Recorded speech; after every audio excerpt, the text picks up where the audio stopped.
Hello my dear tourists, I am Merilov A. Kababaw and I will be your tour guide for today. And it's my pleasure to be of service to you. So today, we will explore the tourism and hospitality course. So I guess we are all ready and let's move to our first destination. Okay, my dear tourists, as you can see, I'm raising here a red flag as a sign that we are now on our first stop. So, welcome to the meaning and the characteristic of hospitality and tourism. Okay, tourists, did you know what is the relationship of tourism and hospitality? So, tourism and hospitality industries are considered by several association and industry leaders as one large industry which is known as the tourism and hospitality industry. So, it is made up of different components. So, first is the food and beverage. Examples are restaurants, bars, and food carts. Next was the lodging. Examples were inns, motor hotels, resorts. Number 3 was the recreation and entertainment such as golf and tennis. Fourth was the travel and tourism. Fifth, transportation. And the last one was the travel agencies and tour operators. So, tourism is a sum of phenomena and relationship arising from the travel and stay of non-resident. So, it has two essential elements, the dynamic element which is the journey and the static element which is the stay.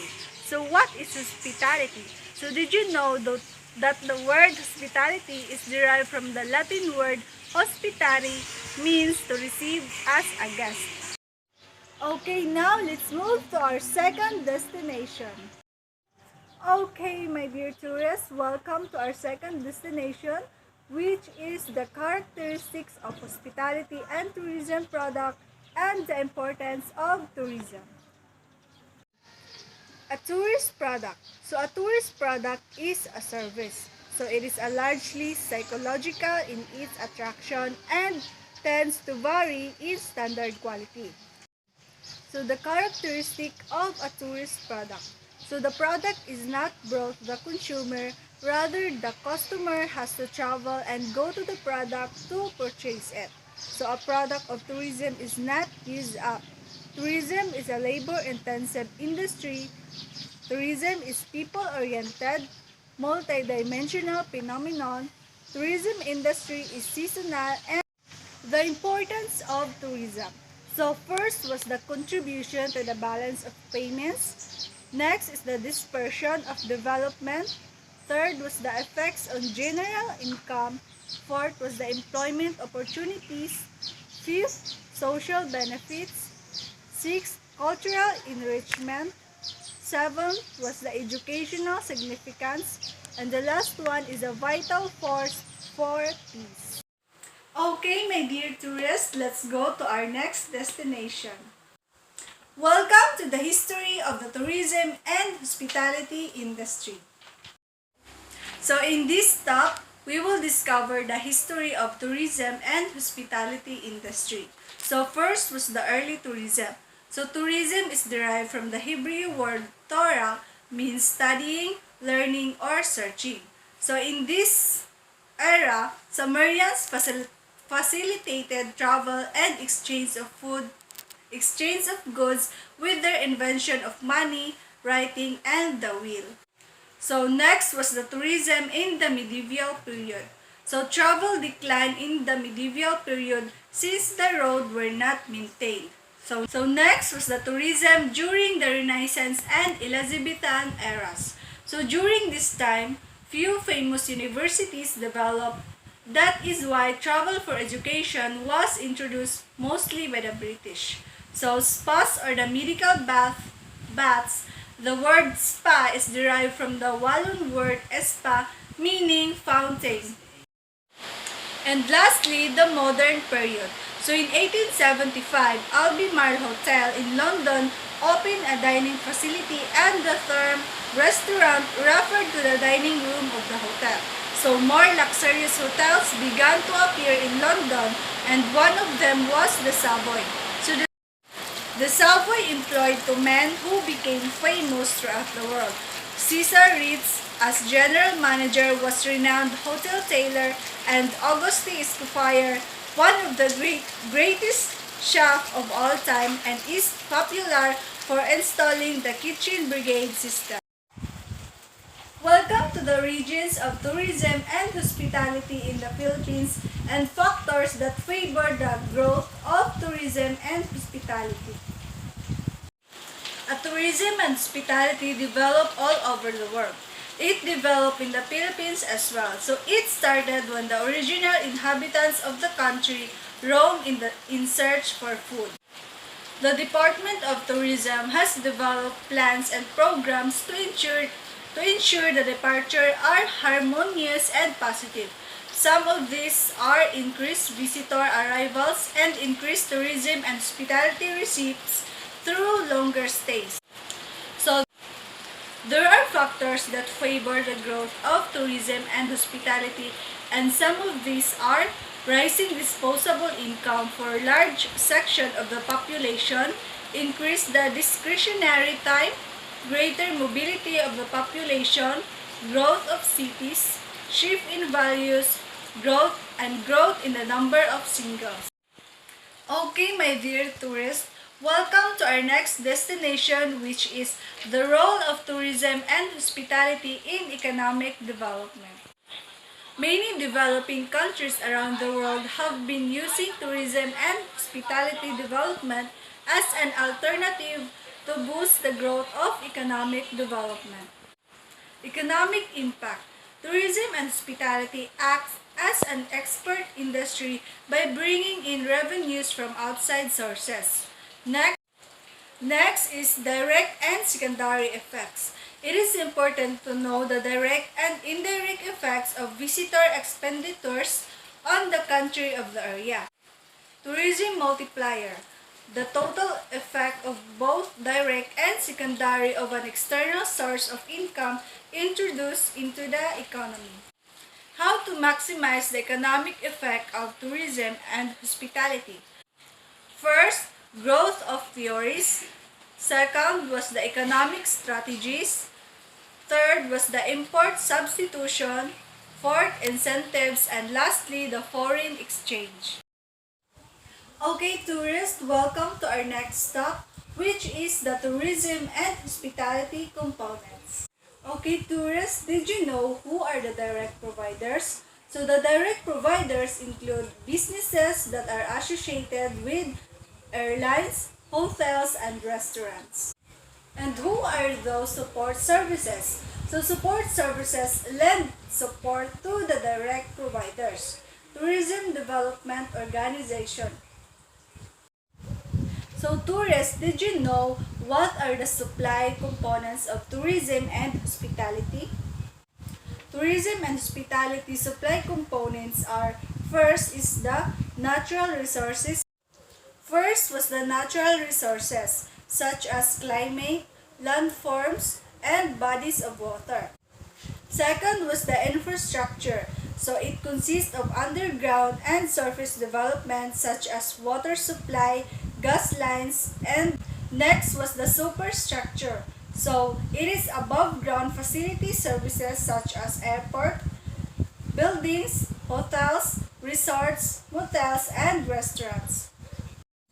Okay, welcome to our next destination or our next stop, which is the tourism and hospitality supply components. Okay, tourists, tourism and hospitality supply components are classified into 5 categories.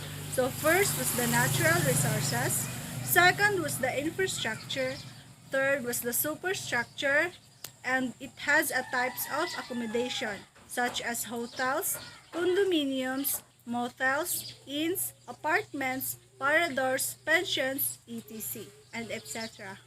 Fourth was the transportation and transportation equipment such as land travel, air travel, and sea travel.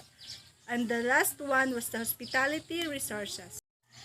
Okay, tourists, welcome to our next stop, which is the Tourism and Hospitality Organization. So let's start with the international organization. So first was the United Nations World Tourism Organization or the UNWTO. So it is an international. It is an intergovernmental technical body which deals with all aspects of tourism. Next was the International Civic Aviation Organization or ICAO. So around 134 governments established for the So next was the International Civic Aviation Organization or ICAO. So around 134 governments established for the purpose of promoting civil aviation on a worldwide scale. Okay, tourists, we are now in our next stop. So welcome to the economic and social effects of tourism and hospitality. So let's start with the positive effects or the positive economic effects of tourism and hospitality. So first in the list was the income. So tourism income comes from wages and salaries, interest, rent, and profits. Next was the employment. So employment, both local and national benefits, also from tourism and hospitality. Next was the balance of payments. So did you know that the tourism and hospitality has a major influence on the country's balance of payments? And lastly, investment and development. Okay, tourists, welcome to our next stop. Welcome to the trends and issues in hospitality and tourism. So in here, we will going to witness the issues of tourism and hospitality.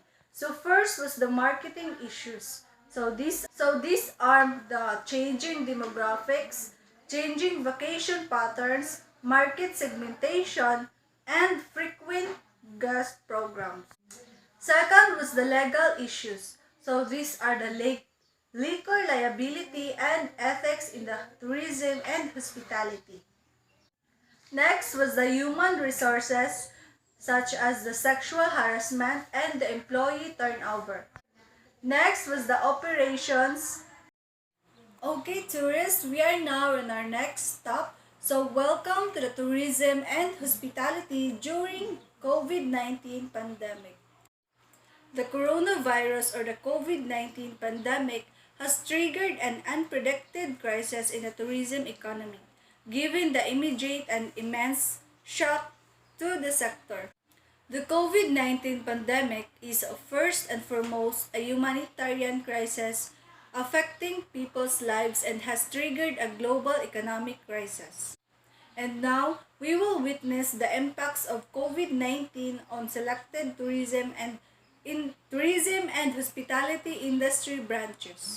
So first was the transport and tour operators such as the aviation, cruise, and railways. Next was the accommodation and food service such as hotels, restaurants, and resorts. Welcome to the future world tourism and hospitality issues, safety and security, impact on the world's economy on tourism and hospitality. Safety and security in tourism and hospitality. So the first issue of universal concern is the relationship of tourism and hospitality to terrorism or in the larger context to safety and security. Next was the managing sustainable tourism in responsible manner. So it is the third tourism issue. So sustainable tourism has been a major concern for destination planning as well as regional and national policy making in the last decade. Welcome to our next stop. So welcome to using e-commerce tools, tourism and hospitality education and training. Using e-commerce tools in tourism and hospitality is the fifth world tourism and hospitality issue. So the positive effect in developing destination websites is that developers can find good websites that are similar to their destinations and copy the best features. Okay, my dear tourists, we are now on our next destination. Welcome to the quality tourism and hospitality products and experience, and partnership and strategic alliances in tourism and hospitality. Quality tourism and hospitality products and experiences. So the eighth major tourism and hospitality issue. So quality in tourism and hospitality experience is usually high on the tourist list. Welcome to Managing Sustainable Tourism and Hospitality. What is sustainable development? Development that meets the need of the present generation without compromising the ability of future generations to meet their own needs. And what is sustainable tourism? So it is the management of all resources in such a way that economic, social, and aesthetic needs can be fulfilled while maintaining cultural integrity, essential ecological processes, biological diversity, and life support system. What are the Sustainable Development Goals? So the SDGs, also known as Global Goals, is a universal call to action to end poverty, protect the planet, and assure that all people enjoy peace and prosperity. Welcome to Sustainable Tourism and Hospitality Framework and Current Trends in Sustainable Tourism and Hospitality. Elements of sustainable tourism. So it informs participation of relevant stakeholders, strong political leadership to ensure wide participation and consensus building, and raising the tourist awareness. So here are some of the sustainable tourism and its principles. First, ecologically durable. Second, guarantees the sustainability of the resources. And the third one was respects the fragile balances that characterize many tourist destinations. The current trends in sustainable tourism and hospitality. First, environment and ecological quality, social and cultural integrity, and the last one is condition of any historic building and archaeological site. Okay, my dear tourists, so we are now in our last destination. So welcome to the global impact and benefits of sustainable tourism and hospitality. So the global impact of sustainable tourism and hospitality. Sustainable tourism and Sustainable tourism and hospitality policy in the world nowadays is a positive approach which aims to maintain quality tourism and hospitality products. The benefits of sustainable tourism and hospitality. So tourist attraction in both natural and built environment are important factors for economic growth. The key to sustainable tourism and hospitality is to manage the destination effectively to provide benefit to the local population and enrich visit of the tourists. Okay, my dear tourists, so that's how our tour today ended, and I hope you all enjoy, and thank you for all your participation, and God bless you all.